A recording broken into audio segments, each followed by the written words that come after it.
Alam ka mo, pinaka-nakakaburat sa ano, kapag may pera ka. Ayoko naman sabihing mayaman. Hindi, gano'n lang, pag may pera ka. Nakakaburat sa may pera, lahat ng tao mahal na mahal ka. Akala mo.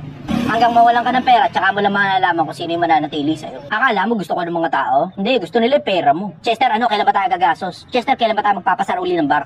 Inan nyo?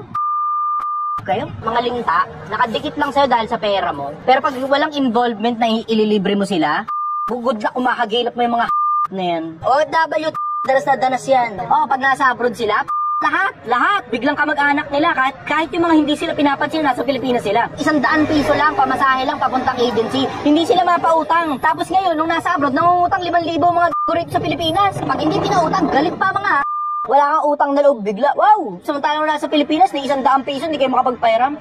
Lilintain ka ng mga tao pag may pera ka, kaya mas masarap talaga magpanggap wala kang pera eh. Doon mo ngayon malalaman kung sino talaga mga para sa'yo. Sobrang daming lintari ito sa mundo, hindi na magkaintindihan kung sino ba talaga yung mga kamag-anak, mga kapamilya, at saka mga kaibigan. Tama sabi ng Biblia, yung mga mayayaman tao, dumadami kaibigan. Pero yung kadukhaan, good luck kung makilala ka pa nila.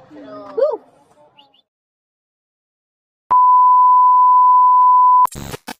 Ito, makinig ka.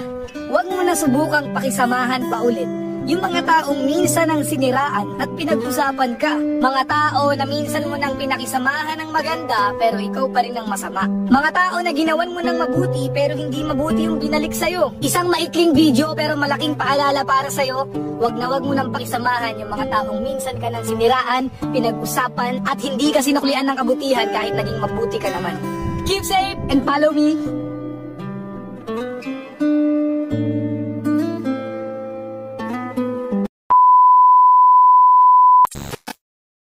Huwag kang maging utu-uto sa pagtulong. Lalo na kung ang tutulungan mo, tamad, walang pangarap sa buhay. Para sa akin, hindi ka lang dapat matulungin eh. Maging mautak ka rin. Paano ko nasabi to? Kasi pag naubos ka, wala nang tutulong sa'yo. Unahin mo yung sarili mo. Hindi selfish yun. Kung anong sumobra sa'yo, yun ang ipamigay mo. Pag nagpatulong ka sa akin at wala kang ginagawa para baguhin yung buhay mo, automatic, next time na mangulit ka, aba, teka lang. Pas na ako dyan. Sinasayang mo lang yung oras ko at energy. Para kang linta eh. Sip-sip ka ng sip-sip. Sa buhay, may kanya-kanya tayong pinagdadaanan. Binigay ni Lord yan. Kasi parte yan ng proseso para maging successful. Kaya dapat hindi mo inaasa sa iba ang solusyon dyan sa problema mo. Mas maa-appreciate mo ang isang bagay kapag pinaghirapan mo ito. Mas masaya ang buhay kapag marami kang naibibigay kesa hingi ka ng hingi.